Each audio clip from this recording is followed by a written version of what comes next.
আমি বলছিলাম স্বাস্থ্য মন্ত্রণালয়ের সংস্কার নিয়ে আরো এপিসোড করব। আমি এই এপিসোডটা করছি, দেখছেন তো। আজকে আরো কিছু বিষয় নিয়ে টাচ করবো। তো আহমকের স্বাস্থ্য প্রতিমন্ত্রী মানে সাইদুর রহমান খসরু ভাই পরশুদিন ফোন দিয়েছিলেন, কইলেন যে আপনার আগের এপিসোডে প্রত্যেকটা ইস্যু নিয়ে কাজ করতেছি আমরা, খুব দ্রুত ক্যান্সারের ওষুধের ভ্যাট শূন্য করে দেওয়া হবে আলহামদুলিল্লাহ। তার মানে ক্যান্সার ওষুধের দাম 16.5% জব করে কমে যাবে। বাকিগুলা দেখা যাক হয় কিনা, চাপ অব্যাহত রাখতে হবে। আমাদের রোগীরা ইন্ডিয়া চলে যায় কেন? আমাদের ডাক্তাররা ভালো চিকিৎসা করে না, ভালো ব্যবহার করে না, এই দুইটা কারণে। কিন্তু ডাক্তার যখন বাইর হয় মেডিকেল কলেজ থেকে, তারা তো আগুন বরাবর হয়। সেই ডাক্তারগুলো নষ্ট হয়ে যায় কিভাবে? আসেন আমরা বাংলাদেশের নিউ জেনারেশনের ডাক্তার যেগুলো কেবলমাত্র বাইর হয়েছে মেডিকেল কলেজ থেকে, তাদের দেখি তারা কেমন আগুন বরাবর। এটা দেখার জন্য আমি একজন ঢাকা মেডিকেল কলেজের জুনিয়র ডাক্তারের ভিডিও দেখাচ্ছি। সে এই নিউ জেনারেশন ডাক্তারদের রিপ্রেজেন্ট করে, যারা জুলাই আগস্ট যোদ্ধাদের চিকিৎসার জন্য কি কি করছে সেইটা বলতেছে। ওনার বক্তব্যই শুনতে পারবেন, শুনেন। Hello, Assalamu alaikum. I'm Dr. Shireen and I'm speaking on behalf of the Casualties Department of our Dhaka Medical College Hospital. And as we know, a mass casualty has happened, a genocide has happened all over the country. And on the very 5th of August, we have attended over 344 patients, amongst which 214 of them were gunshot injuries. And they were hit in the abdomen, in the chest, and in obviously the legs and arms, and also the head. And many of them have been admitted here, and they have required operations and ICU support, and also antibiotics and pain medications, of which many of them have difficulty affording. And if I have to give you one example, one of the patients has needed 45,000 taka for his ICU cost, and which has actually become quite a cost burden for his family. So as a government hospital, we try to give many of the medications and suture materials from our supply, but in this time of heavy pressure of so many patients, we have actually not been able to really cover up all the deficit. We have tried giving them from our own supply, which is free of cost to them, but some of the sutures, some of the antibiotics, they are the ones that we need to give to them, and they have to pay from their own pockets. And they were there on the streets, they were there fighting for our rights, and I believe that it should not be upon them to pay for these costs. Some of the sutures are actually quite expensive. They can range from 1,000 to 2,000, and in a gunshot in the abdomen where there's rupture and perforation of so many organs like the stomach or the small gut, large gut, and we need some very delicate, some very good material sutures, which obviously the cost sometimes has to be taken up by the patient party. So on an average, I do appreciate the effort taken up by the ULAB students in order to raise up some funds for the underprivileged patients over here. And as for for example, and any kind of funding is most appreciated. Some of the pain medications, for example, Voltaren suppository for pain, it costs around 60 taka, and some of these patients can't even afford that. So you donating even as a minimum of 60 taka can actually help make a difference. You can alleviate the pain of a patient for that day. So even the most minimum of funding of donation is most appreciated. So I thank you all on behalf for thinking about this and donating to this cause. Thank you to the ULAB community as well for thinking of this approach. Thank you. এই আগুন বরাবর ডাক্তারেরা better management deserve করে না? এরা better leadership deserve করে না? এই আগুন বরাবর ডাক্তারদের হাতে পাইয়া বাংলাদেশের রোগীদের যদি ইন্ডিয়া দৌড়াইতে হয়, তাহলে সমস্যা আসলে অন্য জায়গায়। আমি আজকে সেই জায়গায় হাত দেব। কেন এই আগুন বরাবর ডাক্তারদেরকে দিয়া বাংলাদেশের স্বাস্থ্য ব্যবস্থা ভালো করা যাইতেছে না? কেন বাংলাদেশের রোগীরা বিদেশে পাড়ি দেয়, ইন্ডিয়ায় পাড়ি দেয়? আসেন আলাপ শুরু করি আল্লাহর নামে। আমাদের স্বাস্থ্য ব্যবস্থার একটা বড় সংকট হইতেছে রোগীরা ডাক্তারদের উপরে আস্থা পায় না। ডাক্তার সাহেবরা কিছু মনে করিবেন না, এই আস্থার সংকটের কারণ আছে, এটা সর্বাংশে মিথ্যা না। খুব আস্থায় নেওয়া যায় এমন ডাক্তারের সংখ্যা খুব নগণ্য, এবং যাদেরকে আস্থায় নেওয়া যায় তাদের একটা বিশেষ যোগ্যতা আছে। আমি সে বিষয়ে আলাপ করবো একটা নিজের ব্যক্তিগত অভিজ্ঞতা থেকে। আপনারা জানেন যে বাংলাদেশের ডাক্তারদের, ভেরি সিনিয়র ডাক্তারদের সাথে আমার বন্ধুত্ব আছে, এমনকি এই যে খসু ভাই, ও আমার সিনিয়র ফ্রেন্ড। তো আমি আমার নিজের স্বাস্থ্য সমস্যার জন্য খুব অল্প কিছু মানুষের উপর ভরসা করতাম। কেন করতাম সেটার আবার কারণ আছে। এর মধ্যে একজন হইতেছেন প্রফেসর এফ এম সিদ্দিকী। ওনার মতো ফাইন মেডিসিন স্পেশালিস্ট আমি ইউরোপেই দেখছি শুধু, ইনফ্যাক্ট উনি ইউরোপে ট্রেন্ড, এই জন্যই এই লেভেলের স্কিল ছিল উনার। আমি উনারে নিয়ে ফেসবুকে লিখছিলাম।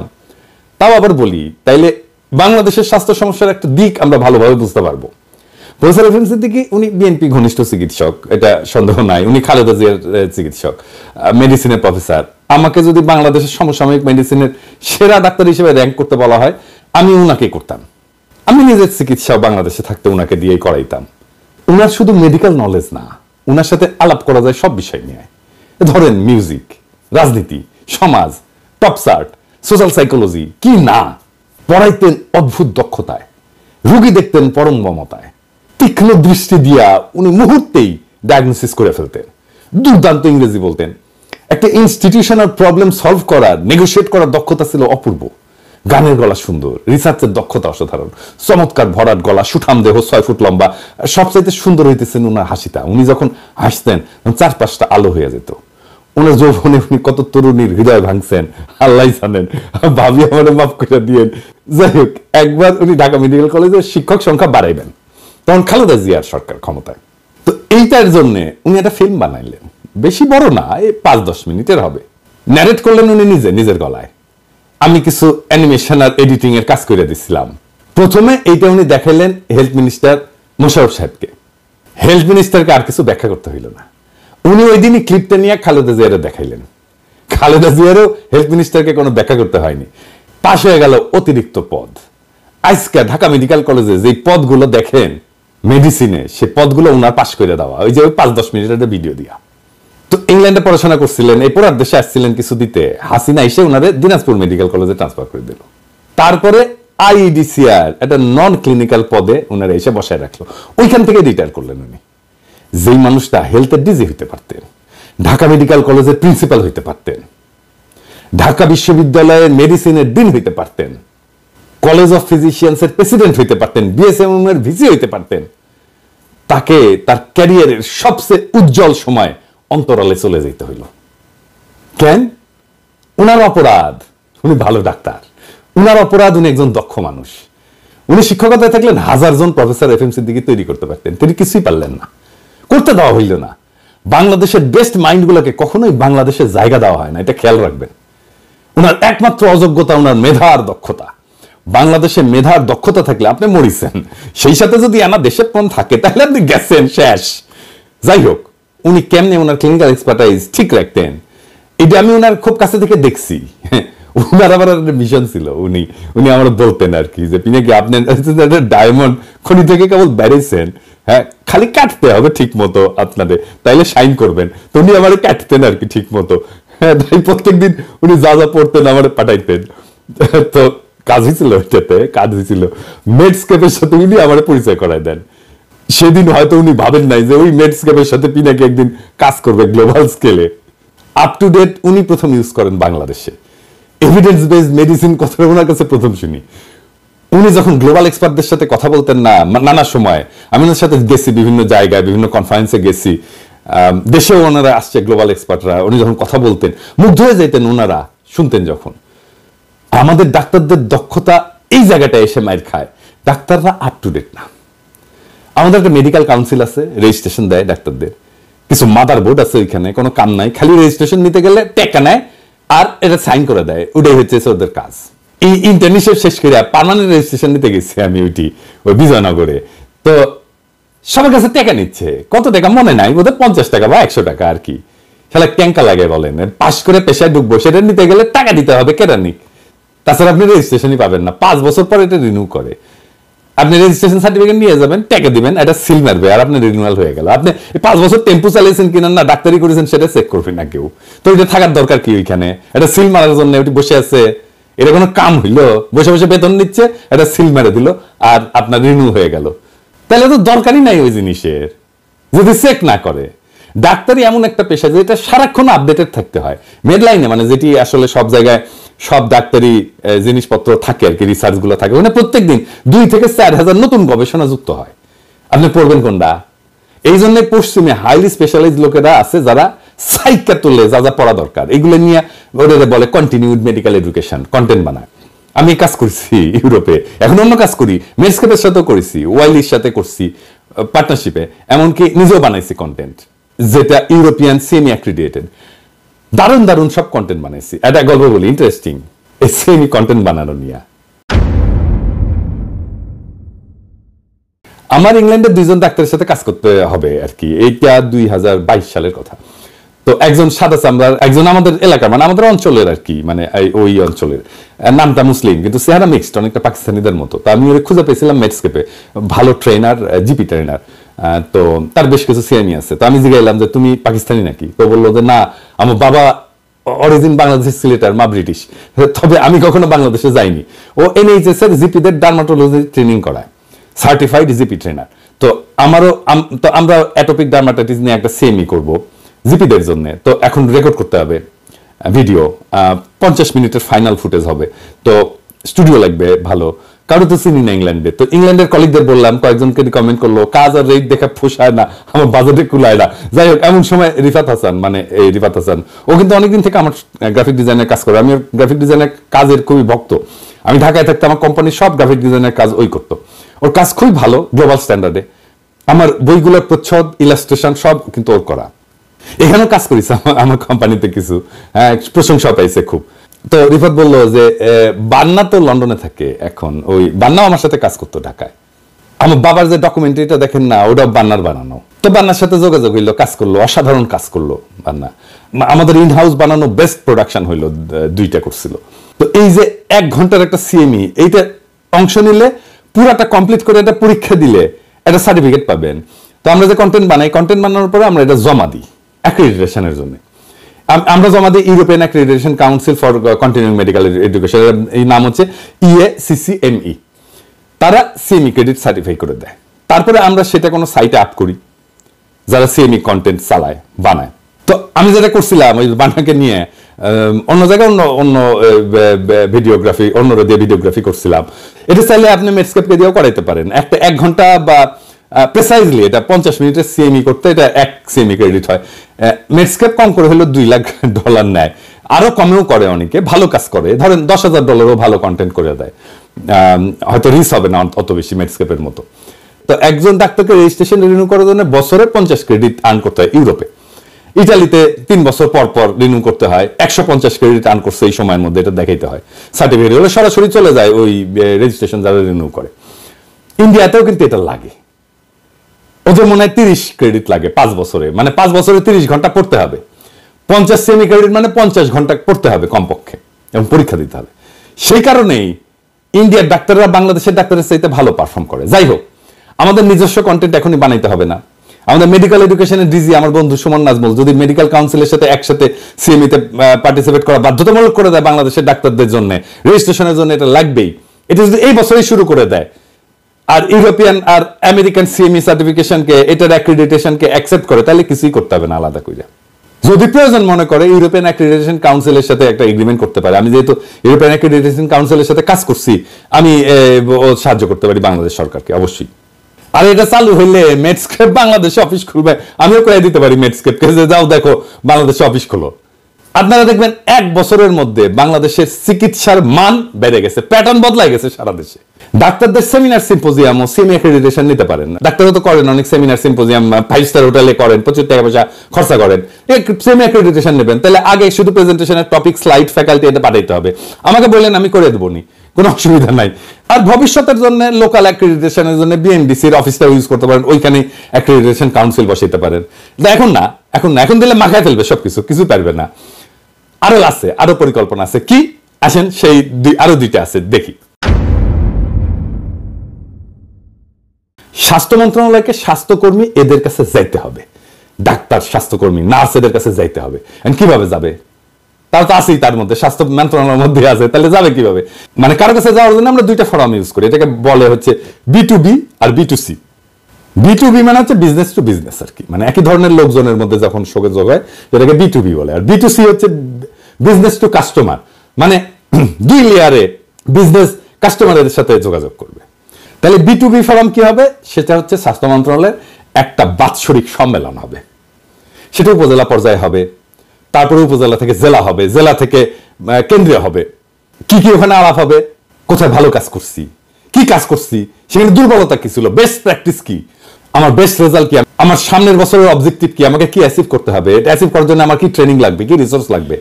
তা আমার ভালো কাজ করলে তো আমার কাউরে পিঠ সাপ্লাই দিতে বলতে হবে, সাবাস, কে কোথায় কোন ভালো কাজটা করছে, যেটা আমার সারা দেশে আমরা কপি করতে পারি, স্মরণ করতে পারি, সেই সমস্ত দেখার জন্য একটা B2B ফোরাম লাগবে। তো সেটা কি হইতে পারে? সেটা হইতে পারে যে বাৎসরিক কনফারেন্স, যেটা বললাম, কনফারেন্সটা উপজেলা পর্যায়ে হইতে পারে, জেলা পর্যায়ে হইতে পারে, এমনকি বিভাগীয় পর্যায়ে হইতে পারে, তবে অবশ্যই একটা সেন্ট্রাল পর্যায়ে হইতে হবে। অনেকটা রাজনৈতিক দলের সম্মেলনের মতো ধাপে ধাপে ধাপে ধাপে কইরা বেস্ট লোকগুলো আসবে সেন্ট্রাল পর্যায়ে, এবং সেন্ট্রালে 5 দিন হোক 7 দিন হোক, সারাদিন ধরে চলবে। সেখানে ট্রেনিং হবে, বেস্ট প্র্যাকটিস বলা হবে, সামনের বছরের পরিকল্পনা দেওয়া হবে, গত বছরের কি কাজ করলাম সেটার অ্যানালাইসিস হবে, কি কি দুর্বলতা ছিল, কি কি সবলতা ছিল সেটা দেখা হবে, এবং এইখান থেকে সকল একটা ডিরেকশন নিয়ে, একটা মোটিভেশন নিয়ে ফিরে যাবে সকল ডাক্তার, নার্স, স্বাস্থ্যকর্মী। পুরস্কার দেওয়া হবে যারা বেস্ট প্র্যাকটিস করছে, যারা ভালো জিনিস করছে, অ্যাকনোলেজ করা হবে, অ্যাচিভমেন্ট সেলিব্রেট করা হবে, আর সামনের বছর কি অ্যাচিভ করবো সেটা জেনে যাব। তাহলে একটা ডিরেকশন থাকবে। এরপরে স্বাস্থ্য মন্ত্রণালয়কে যাইতে হবে মানুষের কাছে। সেটা কিভাবে সম্ভব? আমাদের যেভাবে বাণিজ্য মেলা হয় না, ঠিক সেইভাবে স্বাস্থ্য মেলা হবে প্রত্যেক উপজেলাতে, জেলাতে, এমনকি কেন্দ্রীয়ভাবে। সরকারের তেমন কোনো খরচা হবে না। স্বাস্থ্যক্ষেত্রে যারা ব্যবসা করে তারাই এই মেলা সফল করে তুলবে। এই মেলায় শুধু জায়গা দেবে সরকার, আর সিকিউরিটি দেখবে, লজিস্টিক্স দেবে, পানি বিদ্যুৎ এগুলো দেবে। এই মেলার স্টলগুলোতে কি থাকবে?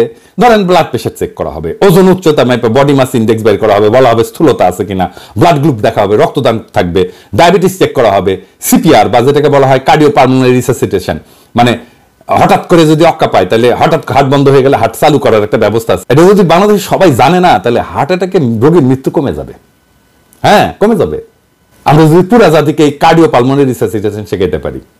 তারপরে ফার্স্ট এড শেখানো হবে, মিনি হাসপাতালে মডেল থাকবে, সেখানে হাসপাতালে কি কি ডিপার্টমেন্ট, কি কি বিভাগ থাকে সেগুলো দেখবো। অনেক মানুষ কিন্তু জানে না যে আইসিইউ কি, রোগ হলে কোথায় যাবে, সিসিইউ কি, হাই ডিপেন্ডেন্সি ইউনিট কি, কখন সে আউটডোরে যাবে, কখন সে ইমার্জেন্সিতে যাবে, এগুলো মডেল করে দেখানো হবে। এখানে বেচা বিক্রিও হবে, এই যেখানে বিপি মেশিন বেচা হবে, থার্মোমিটার বেচা হবে, ডায়াবেটিস চেক করার মেশিন বেচা হবে, ওজন নেওয়ার মেশিন বেচা হবে, ফার্স্ট এড বক্স বেচা হবে, এর একটা কমার্শিয়াল একটা পার্টও থাকবে। প্রতিযোগিতা হবে বাচ্চাদের জন্য, সেটা চিন্তা করে বের করা যায় কি ধরনের প্রতিযোগিতা হবে। এখানে পুষ্টি স্টল থাকতে পারে, কোন খাবারে কি ধরনের পুষ্টি আছে, কোন খাবার অ্যাভয়েড করতে হতে পারে, এগুলো শেখানো সম্ভব। এখানে শেখানো যেতে পারে কিভাবে পরিবেশ পরিচ্ছন্ন রাখতে হবে, কিভাবে খাদ্য পরিচ্ছন্নতা রাখতে হবে, ফুড হ্যান্ডলিং কিভাবে করতে হবে। এখানে এমনকি ডাক্তারদেরও স্টল থাকতে পারে, যেখানে মানুষ হেলথ চেক করবে, ডাক্তার দেখাবে, দৃষ্টিশক্তি চেক করবে, বা ধরেন ডার্মোস্কোপি করবে, করে চামড়ার কোনো সমস্যা আছে কিনা সেটা দেখবে। এইভাবে আমরা বাংলাদেশের স্বাস্থ্য ব্যবস্থা সম্পর্কে সচেতনতা বাড়াইতে পারবো, এবং স্বাস্থ্যের সাথে মানুষের সরাসরি যোগাযোগ হবে। এভাবে জায়গা উঠবে সারা দেশ, এবং বাংলাদেশের মানুষের যদি স্বাস্থ্য ভালো হয় তাহলে উৎপাদনশীলতা বাড়বে ভাই, আমাদের স্বাস্থ্যখাতে খরচ কমবে। এই কাজের কোনটা টাকা লাগবে না, লাগবে শুধু উদ্যোগ, লাগবে শুধু লিডারশিপ, লাগবে স্বপ্ন দেখার ক্ষমতা। এইগুলো ইমপ্লিমেন্ট করেন। বাংলাদেশ থেকে 3 বছর পর কেউ ইন্ডিয়া যাবে না, ইন্ডিয়া থেকে বাংলাদেশে আসবে চিকিৎসা করতে, লিখে দিলাম, গ্যারান্টি দিলাম। স্বাস্থ্য মন্ত্রণালয়ে যারা কাজ করতেছেন, যারা লিডারশিপ দিচ্ছেন, তাদের আসলে কি থাকা উচিত? বাংলাদেশের স্বাস্থ্য ব্যবস্থা নিয়ে স্বাস্থ্য মন্ত্রণালয়ের লিডারশিপের একটা স্বপ্ন থাকা উচিত। এমন একটা স্বাস্থ্য ব্যবস্থা যেখানে রোগীরা ডাক্তারদের প্রতি আস্থা রাখতে পারে, ডাক্তাররা নিজেরা আপডেটেড এবং দক্ষ হইতে পারে, এবং যেখানে প্রত্যেকটা নাগরিক পায় উন্নত এবং সম্মানজনক সেবা। আমরা যদি ডাক্তারদের দক্ষতা উন্নত করতে পারি, সঠিক নেতৃত্ব এবং দিক নির্দেশনা দিতে পারি, এবং জনগণের কাছে স্বাস্থ্যসেবা পৌঁছানোর নতুন নতুন উপায় বের করতে পারি, তবে সেই দিন আর বেশি দূরে না যখন বাংলাদেশে কেউ আর চিকিৎসার জন্য অন্য দেশে ছুটবে না, বরং বিশ্বের মানুষ বাংলাদেশে আসবে উন্নত চিকিৎসার আশায়। আসেন আমরা সবাই একসাথে কাজ করি, স্বাস্থ্য মন্ত্রণালয়, নার্স, চিকিৎসক, স্বাস্থ্যকর্মী এবং সাধারণ জনগণ স্বাস্থ্যসেবার এই কাঙ্ক্ষিত পরিবর্তন আনার জন্য। এটা কোনো অসম্ভব স্বপ্ন না, এটা একটা বাস্তবসম্মত স্বপ্ন। এটা একটা বাস্তবতা হইতে পারে যদি সবাই আমরা উদ্যোগ নিই, নেতৃত্ব দিই, স্বপ্ন দেখি এবং বাংলাদেশকে একটা স্বাস্থ্যসেবার মডেল দেশে রূপান্তরিত করার জন্য ঐক্যবদ্ধভাবে আগায় যাই এবং মিশনটা নেই। যদি মনে করি আমরা যাব, আমরা যেতে পারবো। সাধারণ মানুষের জীবনের মানের উন্নয়নে এই উদ্যোগ, স্বাস্থ্যের উদ্যোগ আমাদের পথ দেখাবে এবং একদিন আমরা গর্ব করে বলতে পারবো বাংলাদেশের ডাক্তারেরা, নার্সরা, স্বাস্থ্যকর্মীরা শুধু রোগী না, পুরো জাতিকে সুস্থ রাখার শপথ নিয়ে এগিয়ে চলছে। ইনকিলাব জিন্দাবাদ।